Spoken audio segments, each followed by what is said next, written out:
అందరికీ welcome back to my channel. నా చిన్న వంటలతో మళ్ళీ మీ ముందుకొచ్చేసాను.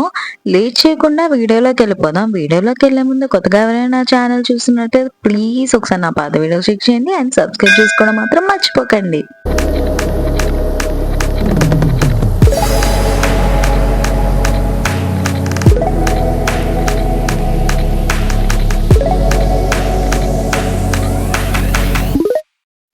ఈరోజు ఏమైందంటే దీపావళి సెలవులు ఇచ్చారని మా పాపను తీసుకురావడానికి మార్కెట్ వైపు వెళ్ళాననమాట. రిటర్న్‌లో వచ్చేటప్పుడు మా పాప వంకాయ ఫ్రై చేయమని అడిగింది. ఈ వంకాయ ఫ్రై వాళ్ళ మమ్మీ చేస్తే చాలా బాగా తిన్నది. సో, అదే నన్ను చేయమని అడిగేసింది. సో, ఇంక నేనైతే స్టార్ట్ చేశాను. నాకొచ్చే చిన్న వంటతో అయితే ఇది మొదలుపెట్టాననమాట. ఫస్ట్ అయితే ఒక ప్లేట్ తీసుకొని దాంట్లోని కాస్త కారం అండ్ ఇంకొంచెం ఉప్పు, అల్లం వెల్లుల్లి paste and garam masala powder వేసేసుకొని బాగా మిక్స్ చేసుకోవాలన్నమాట. అండ్ నేను ఇక్కడ చూపిస్తున్న విధంగా చేసుకోండి. అండ్ తగినంత కారం వేసుకోండి. ఎందుకంటే ఎక్కువ కారం అయినా పిల్లలు తినరు. ముందుగా అయితే వంకాయలు శుభ్రంగా ఉప్పులో కడిగేసుకొని మీకు నచ్చిన విధంగా స్లైసెస్ లా కట్ చేసుకొని పక్కనైతే పెట్టుకోండి. సాల్ట్ లో బాగా కడిగేసి నేనైతే మా పాప తినగలిగినలాగే నేను కారం అయితే వేసుకున్నాను.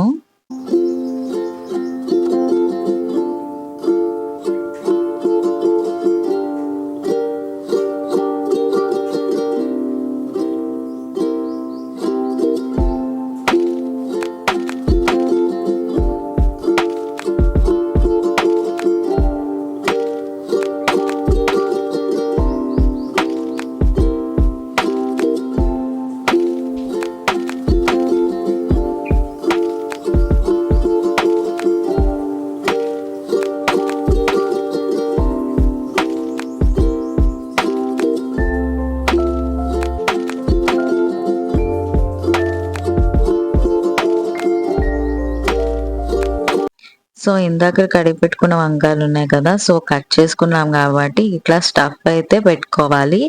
లైక్ గుత్తి వంకాయ కూర ఎట్లా అయితే చేసుకుంటామో అదే ప్రాసెస్. సో, నేను చూపించిన విధంగా ఇట్లా చేసుకోండి. అండ్ మీరు ఏ షేప్‌లో అయినా కట్ చేసుకోవచ్చు. లైక్ 4 ముక్కలుగా 4 పలకలుగా కట్ చేసుకున్నా బాగానే ఉంటుంది.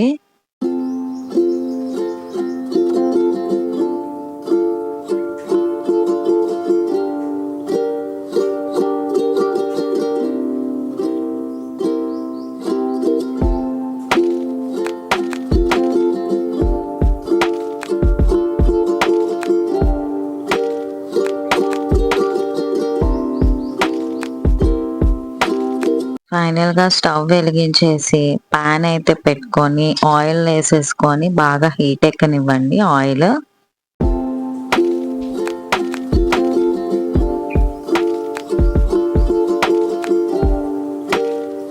ఫైనల్‌గా ఆయిల్ వేడెక్కిన తర్వాత ఒకటొకటి వంకాయలు అయితే ఆయిల్‌లో ఫ్రై చేసుకోవాలి. అంటే ఒక పక్క మంచిగా ఫ్రై అయిన తర్వాత అటుపక్క తిప్పుకోవాలన్నమాట. నేను సాధారణంగా వంటగదిలోకి వంటల దగ్గరికి వెళ్ళను. అండ్ నాకు చాలా భయం అన్నమాట. ఆయిల్ ఎక్కడ తొలుగుతదో అని నాకు చాలా భయం.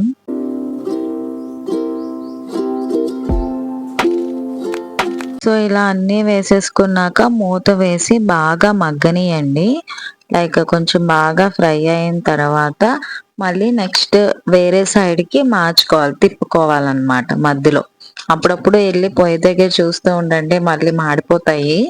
సో, ఫైనల్‌గా వంకాయ ఫ్రై అయితే అయిపోయింది. ఇది పప్పులోకైనా, చారులోకైనా, పెరుగులోకైనా పక్కన సైడ్ డిష్‌గా చాలా బావుంటుంది. పిల్లలు ఉట్టిగా కూడా మంచిగా తింటారు. సో, నేను మా పాపకైతే వడ్డిస్తున్నాననమాట అన్నం. ఎంతైనా మా అక్క చేసినట్టయితే నేనైతే చేయలేనేమో అనుకున్నాను. మాక్సిమం అయితే నేను ట్రై చేశాను. సో, మీరు కూడా ట్రై చేసినట్టయితే నాకు కామెంట్ చేయండి. అండ్ నా వంట ఎలా అనిపించిందో కూడా కామెంట్ చేయండి.